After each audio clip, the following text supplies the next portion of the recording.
요한복음 18장 1절에서 11절까지 말씀입니다. 예수께서 이 말씀을 하시고 제자들과 함께 기드론 시내 건너편으로 나가시니 그곳에 동산이 있는데 제자들과 함께 들어가시니라. 그곳은 가끔 예수께서 제자들과 모이시는 곳이므로 예수를 파는 유다도 그곳을 알더라. 유다가 군대와 대제사장들과 바리새인들에게서 얻은 아랫사람들을 데리고 등과 횃불과 무기를 가지고 그리로 오는지라. 예수께서 그 당할 일을 다 아시고 나아가 이르시되 너희가 누구를 찾느냐? 대답하되 나사렛 예수라 하거늘 이르시되 내가 그니라 하시니라. 그를 파는 유다도 그들과 함께 섰더라. 예수께서 그들에게 내가 그니라 하실 때에 그들이 물러가서 땅에 엎드러지는지라. 이에 다시 누구를 찾느냐고 물으신데 그들이 말하되 나사렛 예수라 하거늘 예수께서 대답하시되 너희에게 내가 그니라 하였으니 나를 찾거든 이 사람들이 가는 것은 용납하라 하시니 이는 아버지께서 내게 주신 자 중에서 하나도 잃지 아니하였사옵나이다 하신 말씀을 응하게 하려 함이로라. 이에 시몬 베드로가 칼을 가졌는데 그것을 빼어 대제사장의 종을 쳐서 오른편 귀를 베어버리니 그 종의 이름은 말고라. 예수께서 베드로더러 이르시되 칼을 칼집에 꽂으라. 아버지께서 주신 잔을 내가 마시지 아니하겠느냐 하시니라. 아멘. 저는 오늘 본문 말씀을 가지고 사랑의 선택이라는 제목으로 함께 은혜를 나누고자 합니다. 여러분, 사랑이라고 하면 어떤 생각이 드시나요? 청년들을 만나서 이야기를 해보면 이 사랑을 심장이 터질 것 같은 이런 감정적인 것으로만 이해하기도 합니다. 여러분도 오래전의 일들을 생각해 보시면 이제 사춘기 소년과 소녀로 돌아가셔서 생각해 보시면 사랑이 이제 심장이 터질 것 같은 그런 감정적인 것으로 생각하셨을 것입니다. 저도 결혼하기 전에는 그런 줄로 알았습니다. 하지만 결혼하면 이제 사랑은 현실이 됩니다. 감정적인 사랑으로만 사랑이 유지가 되지 않습니다. 당장 돈도 벌어와야 되고 밥도 해야 되고 빨래도 하고 청소도 해야 됩니다. 거기에 이제 애까지 낳게 되면 훨씬 더 현실적이 됩니다. 왜냐하면 할 일이 산더미같이 많아지기 때문입니다. 애기 기저귀를 갈아야 되고 씻겨줘야 되고 밥 먹이고 재우고 놀아주고 하다 보면 내 시간 하나도 없고 이제 눈 깜짝할 새에 하루가 그냥 지나가게 되고 일주일, 한 달, 1년, 2년 금방 지나가게 됩니다. 우리 옆에 애기 보면 이제 금방 컸다 이런 얘기하는데 부모 입장에서는 이제 금방 크는 게 아니라 이제 하루하루 굉장히 씨름을 하게 됩니다. 이런 것들 사실 선택하는 것들 아이를 위해 기저귀를 갈고 또 씻겨주고 밥 먹이고 재우고 놀아주고 이런 선택들이 바로 사랑입니다. 만약에 저와 제 아내 중에 누가 아이들을 더 사랑하냐고 물어보면 저는 당연히 아내라고 대답할 것입니다. 왜냐하면 아내가 아이들을 위해서 더 많은 이런 수고스러운 사랑의 선택을 하기 때문입니다. 오늘은 성금요일입니다. 예수님이 십자가에 달리신 날입니다. 우리는 예수님이 받으셨던 그 고난에 집중하기 쉽지만 사실 그 고난을 받으셨던 이유에 대해서 더 집중해야 합니다. 그것은 마치 부모가 자녀들을 위해서 사랑의 선택을 하듯이 예수님이 받으신 고난은 우리를 향한 예수님의 사랑의 선택이었습니다. 예수님은 절대 억지로 십자가를 지시거나 마지못해 하나님께 순종해서 십자가를 지신 것이 아닙니다. 예수님은 이 땅에 인간의 모습으로 오셨지만 하나님으로서의 영광과 권능이 있으셨습니다. 즉 예수님은 십자가를 지지 않으실 자유와 능력이 있으셨습니다. 하지만 예수님은 우리를 너무나 사랑하셔서 십자가를 지시기로 선택하셨습니다. 그 고난은 우리를 향한 예수님의 사랑의 선택이셨습니다. 이 사랑에 대해서 요한복음 15장 13절에서 예수님은 사람이 친구를 위하여 자기 목숨을 버리면 이보다 더 큰 사랑이 없나니 이렇게 말씀하십니다. 또 심지어 예수님은 우리가 예수님을 알기도 전에 믿기도 전에 예수님과 친구가 되기도 전에 여전히 죄 가운데 하나님의 진노 가운데 있을 때 우리를 위해서 죽어주셨습니다. 우리 로마서 5장 8절 함께 읽겠습니다. 우리가 아직 죄인 되었을 때에 그리스도께서 우리를 위하여 죽으심으로 하나님께서 우리에 대한 자기의 사랑을 확증하셨느니라. 아멘. 십자가의 고난과 죽으심은 바로 우리를 향한 하나님의 가장 큰 사랑의 선택인 줄 믿습니다. 오늘은 예수님이 우리를 사랑하셔서 선택하셨던 그 고난에 대해서 함께 살펴볼 건데요. 첫 번째로 예수님은 붙잡히기로 선택하셨습니다. 예수님은 가룟 유다가 돌이킬 수 있도록 계속해서 기회를 주셨습니다. 그럼에도 가룟 유다는 예수님을 배신하고 팔기 위해 군대를 이끌고 예수님을 찾아옵니다. 하지만 우리가 이런 생각을 해보면 만약에 예수님이 가룟 유다가 찾지 못하는 곳으로 피하셨다면, 숨으셨다면 어떻게 됐을까요? 아마 가룟 유다는 자신이 끌고 왔던 그 군대에 의해서 매맞거나 또 죽임당했을 수도 있습니다. 즉 예수님은 가룟 유다가 알만한 곳으로 일부러 가셨기 때문에 가룟 유다가 군대를 이끌고 예수님을 붙잡을 수가 있었습니다. 본문 2절 말씀 보시면 예수님이 가셨던 그곳은 가끔 예수께서 제자들과 모이시는 곳이므로 예수를 파는 유다도 그곳을 알더라. 여기에 가끔이라고 나와 있는데 원어로는 폴라키스입니다. 이것은 자주, 많이라는 뜻입니다. 예수님이 기도하러 가셨던 그곳에 가룟 유다가 알만한 그곳으로 예수님은 일부러 가셔서 그 가룟 유다와 그 함께 있던 군대에게 스스로 붙잡히셨습니다. 실제로 예수님이 활동하셨을 때 예수님을 붙잡으려고 또 예수님을 죽이려고 하는 많은 시도들이 있었지만 예수님의 허락 없이 또 하나님의 때가 되지 않고서는 이것이 불가능했습니다. 요한복음 7장 30절 말씀입니다. 그들이 예수를 잡고자 하나 손을 대는 자가 없으니 이는 그의 때가 아직 이르지 아니하였음이로라. 예수님은 정해진 때에 맞춰서 스스로 이제 붙잡힘을 결정하신 것입니다. 심지어 예수님은 앞으로 일어날 일들도 다 알고 계셨습니다. 본문 4절 말씀입니다. 예수께서 그 당할 일을 다 아시고 나아가 이르시되 너희가 누구를 찾느냐. 이때 유다와 함께 왔던 군인들이 나사렛 예수를 찾는다고 말하자 예수님은 당당하게 자신이 바로 나사렛 예수라고 밝힙니다. 이때 놀라운 일이 일어납니다. 본문 6절 말씀입니다. 예수께서 그들에게 내가 그니라 하실 때에 그들이 물러가서 땅에 엎드러지는지라. 유다가 데려왔던 군인들은 로마 군대와 성전의 경비대들인데 약 1000명 정도로 추측되어집니다. 그런데 예수님이 자신이 나사렛 예수라고 스스로를 밝히실 때 그 많았던 군인들이 물러가서 땅에 엎드러집니다. 이것은 예수님이 하나님이심을 드러내시니까 군인들 1000명이 있을지라도 그들이 칼과 방패가 들고 있을지라도 두려워서 떠는 것입니다. 이것은 하나님이 출애굽한 백성들에게 나타나셨을 때의 상황과 비슷합니다. 하나님이 백성들에게 나타나셔서 말씀하셨을 때 백성들은 두려워서 모세에게 찾아가서 당신이 우리에게 말씀하소서 우리가 들으리이다. 하나님이 우리에게 말씀하시지 말게 하소서 우리가 죽을까 하나이다. 이렇게 말했던 상황과 비슷합니다. 하나님이 직접 나타나셨을 때 그 하나님의 영광과 그 권능에 짓눌려서 사람들이 두려워하는 그 상황이 예수님이 내가 나사렛 예수라고 밝혔을 때 똑같은 상황이 벌어지는 것입니다. 즉 예수님은 자신이 가졌던 영광과 권능으로 그 군대를 물리칠 수도 있었지만 스스로 붙잡힘을 당하셨던 것입니다. 여기 예수님이 붙잡히셨던 곳은 마태복음, 마가복음, 누가복음에 보면 이곳은 겟세마네 동산입니다. 그런데 요한은 일부러 이곳이 겟세마네 동산이라고 언급하지 않고 또 예수님이 간절히 기도하셨던 그 내용도 기록하지 않습니다. 마태복음은 왕으로 오신 예수님, 마가복음은 종으로 오신 예수님, 누가복음은 인간으로 오신 예수님에 집중해서 기록되었습니다. 하지만 요한복음은 하나님으로 오신 예수님에 대해 집중해서 기록되었습니다. 그래서 그 예수님이 간절히 기도하셨던 모습, 이 잔을 내게서 지나가게 해달라고 할 만하시거든 지나가게 해달라는 기도와 또 아버지의 뜻대로 되기를 원합니다 라는 이러한 기도를 일부러 뺐습니다. 그리고 하나님이 스스로 그 고난을 받으셨던 그러한 모습을 나타내십니다. 그래서 요한복음의 시작도 태초에 말씀으로 함께 계셔서 천지를 창조하신 예수님으로 이렇게 시작이 됩니다. 하나님은 이 요한을 통해서 천지를 창조하시고 통치하시는 하나님이신 예수님이 인간을 너무나 사랑하셔서 스스로 붙잡히는 그러한 모습을 보여주시려고 했던 것입니다. 예수님이 스스로 붙잡히시려고 했던 이유가 있습니다. 본문 8절에서 9절 말씀입니다. 예수께서 대답하시되 너희에게 내가 그니라였으니 나를 찾거든 이 사람들이 가는 것은 용납하라 하시니 이는 아버지께서 내게 주신 자 중에서 하나도 잃지 아니하였사옵나이다 하신 말씀을 응하게 하려 함이로라. 예수님이 스스로 붙잡히셨던 이유는 함께 있던 제자들이 노임받기 위해서였습니다. 즉 예수님의 붙잡힘이 제자들의 노임이 되었습니다. 이는 우리에게도 동일합니다. 예수님은 이사야서 말씀을 인용하시면서 우리들을 놓아주기 위해 오셨다고 말씀하셨습니다. 누가복음 4장 18절 말씀입니다.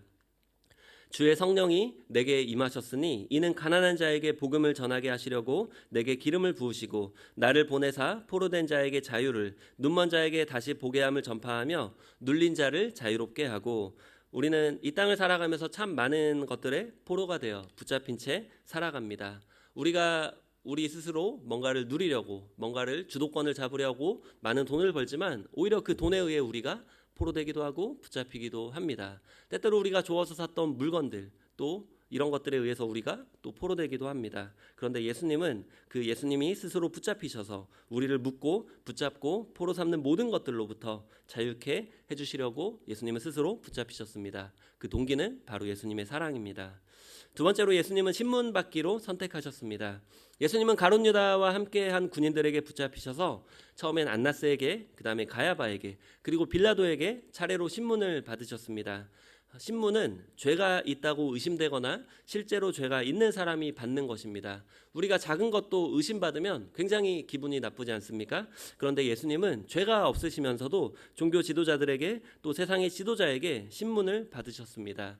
예수님이 받으셨던 그 신문은 바로 우리가 우리 죄 때문에 받아야 될 신문이었습니다. 하지만 죄 없는 예수님이 우리를 너무나 사랑하셔서 우리 죄를 대신 담당하시고 우리 대신 신문을 받으신 것입니다. 우리 이사야서 53장 6절에서 8절 말씀 우리 함께 읽겠습니다. 우리는 다 양 같아서 그릇 행하여 각기 제 길로 갔거늘 야훼께서는 우리 모두의 죄악을 그에게 담당시키셨도다. 그가 곤욕을 당하여 괴로울 때에도 그의 입을 열지 아니하였으며 마치 도수장으로 끌려가는 어린 양과 털 깎는 자 앞에서 잠잠한 양같이 그의 입을 열지 아니하였도다. 그는 곤욕과 신문을 당하고 끌려갔으나 그 세대 중에 누가 생각하기를 그가 살아있는 자들의 땅에서 끊어짐은 마땅히 형벌받을 내 백성의 허물 때문이라 하였으리요. 빌라도는 이렇게 예수님을 신문했습니다.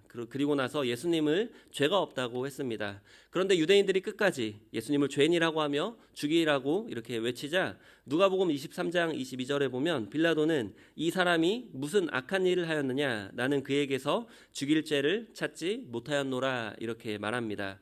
빌라도는 예수님에게서 죄를 찾으려 했지만 아무런 죄도 발견할 수 없었습니다. 그 종교 지도자들, 하나님을 따른다고 믿는 종교 지도자들도 죄 없는 예수님을 죄인이라고 고발했지만 정작 세상에 있는 빌라도는 예수님을 죄가 없다, 오히려 세상이 예수님의 죄 없음을 증언해 주고 있습니다. 빌라도는 또 침묵하는 예수님에게 자신이 예수님을 놓아줄 권한도 있고 십자가에 못 박을 권한도 있다며 어떤 변명이라도 해보라며 다그칩니다. 그러자 예수님이 이렇게 말씀하십니다. 본문 11절 말씀입니다. 요한복음 19장 11절 말씀입니다. 예수께서 대답하시되 위에서 주지 아니하셨더라면 나를 해할 권한이 없었으리니 그러므로 나를 내게 넘겨준 자의 죄는 더 크다 하시니라. 예수님은 빌라도가 예수님을 신문하는 그 세상의 권위도 다 하나님이신 예수님이 주셨기 때문에 가능하다라고 말씀하시는 것입니다. 여기에 보면 예수님이 재판받으시는 것 같지만 신문받으시는 것 같지만 오히려 예수님이 그 빌라도를 또 세상을 또 그 종교 지도자들을 심판하시는 또 신문하시는 그러한 모습과 같습니다. 예수님은 마지막 만찬을 마치신 그 밤에 붙잡히셔서 밤새 여기저기 이제 비참하게 끌려다니시면서 신문을 받으셨습니다. 왜 그렇게 하셔야만 했는지 로마서 8장 3절에서 4절에 말씀합니다. 율법이 육신으로 말미암아 연약하여 할 수 없는 그것을 하나님은 하시나니 곧 죄로 말미암아 자기 아들을 죄 있는 육신의 모양으로 보내어 육신의 죄를 정하사 육신을 따르지 않고 그 영을 따라 행하는 우리에게 율법의 요구가 이루어지게 하려 하심이니라. 예수님은 우리 스스로 절대 이룰 수 없는 율법의 요구를 이루어 주시기 위해서 죄가 없으신데도 신문을 받으셨습니다. 또 그 죄값을 받으셨습니다. 왜냐하면 그렇게 예수님이 하셔야 우리에게 정죄함이 없기 때문입니다. 로마서 8장 1절에서 2절 말씀 우리 함께 읽겠습니다. 그러므로 이제 그리스도 예수 안에 있는 자에게는 결코 정죄함이 없나니 이는 그리스도 예수 안에 있는 생명의 성령의 법이 죄와 사망의 법에서 너를 해방하였음이라. 우리가 우리 죄 때문에 받아야 될 모든 정죄를 예수님이 대신 받으셨습니다. 우리가 사탄의 참소로부터 자유로워질 수 있는 근거는 바로 예수님이 우리 대신 정죄를 받으셨기 때문입니다.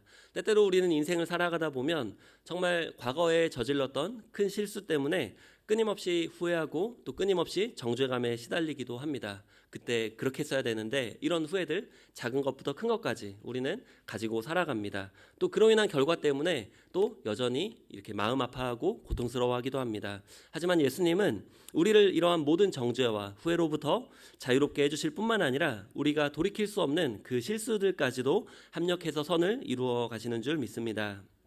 세 번째로 예수님은 십자가에서 죽기로 선택하셨습니다. 예수님이 신적 능력을 발휘하자 큰 군대가 다 예수님 앞에 엎드러졌습니다. 아마 베드로도 여기에 힘을 얻고 그 대제사장의 종의 귀를 잘랐던 것 같습니다. 대제사장이나 로마의 장교들은 직접 손대지 못하고 약간 겁나서 좀 소심한 마음으로 대제사장의 종의 귀를 잘랐던 것 같은데, 그런 예수님은 이제 그런 베드로에게 이렇게 말씀하십니다. 본문 11절 말씀입니다. 예수께서 베드로더러 이르시되 칼을 칼집에 꽂으라. 아버지께서 주신 잔을 내가 마시지 아니하겠느냐 하시니라. 예수님은 하나님으로서의 권능을 스스로 절제하셨고 베드로에게도 내가 힘이 없어서 붙잡히는 것이 아니니 너도 칼로 나를 지킬 필요가 없다. 그 칼을 집어넣어라. 이렇게 말씀하시는 것입니다. 예수님의 십자가의 죽음은 하나님께서 예수님에게 주신 잔이었고 예수님 스스로 우리를 사랑하셔서 선택하신 그 고난이었습니다. 요한복음은 내 아버지여 만일 할만하시거든 이 잔을 내게서 지나가게 하옵소서. 그러나 나의 원대로 마시옵고 아버지의 원대로 하옵소서라는 이런 예수님의 기도를 다른 복음서에 있는데 요한복음에서는 생략했습니다. 왜냐하면 하나님이신 예수님이 스스로 십자가를 선택하셨다는 것을 보여주기 위해서입니다. 사실 그 십자가는 우리가 우리 죄 때문에 져야 되는 형벌입니다. 하지만 예수님이 우리를 너무나 사랑하셔서 우리 대신 십자가를 선택하신 것입니다. 만약에 우리가 우리 죄 때문에 십자가를 졌다면 그것은 단순히 육체의 죽음뿐만 아니라 우리의 영혼의 죽음인 영원한 형벌, 지옥으로 우리는 영원히 거기서 고통받게 되었을 것입니다. 즉 영원한 사망과 실패를 우리는 경험해야 됐습니다. 하지만 예수님이 그 십자가를 우리 대신 지셨기 때문에 그것은 실패로 끝난 것이 아니라 우리를 향하신 사랑의 완성으로 끝이 났습니다. 요한복음 19장 30절 말씀입니다. 예수께서 신 포도주를 받으신 후에 이르시되 다 이루었다 하시고 머리를 숙이니 영혼이 떠나가시니라. 예수님은 실패해서 십자가에서 돌아가신 것이 아니라 다 이루시고 십자가에서 죽으신 것입니다. 그 예수님의 십자가의 죽으심은 우리의 죄값을 대신 지불해 주신 사건입니다. 또 우리를 영원한 지옥에서 영원한 천국으로 인도해 주신 사건입니다. 이 모든 것이 예수님의 받으신 고난과 죽으심을 통해서였고 이 모든 것은 예수님이 우리를 사랑하셔서 하셨던 선택이었습니다. 그러면 우리는 이 예수님의 고난 또 예수님의 사랑으로 인해서 예수님이 선택하신 이 고난을 우리가 묵상할 때 감사하기만 하면 끝나는 것일까 이렇게 생각해 볼 수 있습니다. 예수님은 우리도 예수님처럼 고난을 받게 될 것에 대해서 말씀하셨습니다.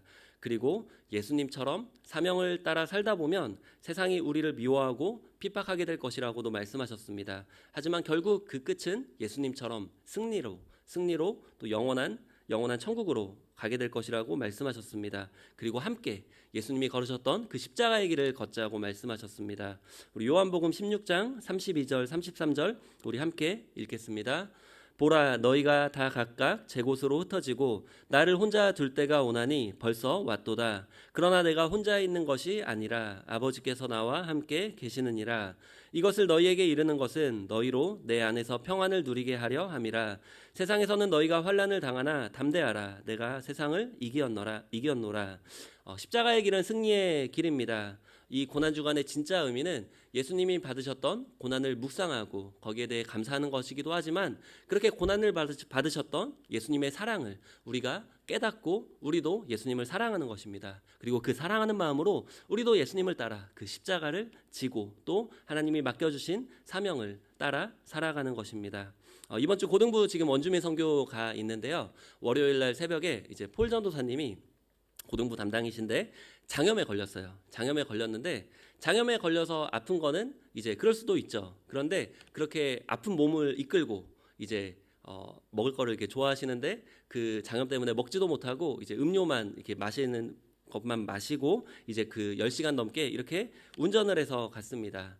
즉 장염에 걸려서 아픈 건 그냥 고난은 사실 아름다운 건 아니지만 주를 위해서 받는 고난은 아름답습니다. 우리 베드로전서 2장 20절에서 21절 말씀 우리 함께 읽겠습니다. 죄가 있어 매를 맞고 참으면 무슨 칭찬이 있으리요. 그러나 선을 행함으로 고난을 받고 참으면 이는 하나님 앞에 아름다우니라. 이를 위하여 너희가 부르심을 받았으니 그리스도도 너희를 위하여 고난을 받으사 너희에게 본을 끼쳐 그 자취를 따라오게 하려 하셨느니라. 아멘. 우리의 부르심은 구원이기도 하지만 우리의 부르심은 고난이라고 하나님은 말씀하십니다. 오늘 우리 성금요일인데 우리 이제 금식이 있잖아요. 우리가 배가 아파서 못 먹는 건 아름다운 게 아니죠. 또 먹을 게 없어서 못 먹는 건 아름다운 게 아닙니다. 하지만 우리가 주를 위해 예수님이 받으셨던 그 고난에 동참하는 것은 아름다운 것입니다. 오늘 우리가 받아야 될 고난, 그것은 단순히 고난이 아니라 예수님이 우리를 사랑하셔서 예수님이 받으셨던 고난에 우리가 동참하는 것이고 그것은 아름다운 것임을 우리가 기억하시며 우리 성금요일을 하나님 앞에 우리 아름다운 우리의 헌신으로 또 우리의 감사함을 표현하는 그러한 금식으로 보내게 되시기를 예수님의 이름으로 축원드립니다.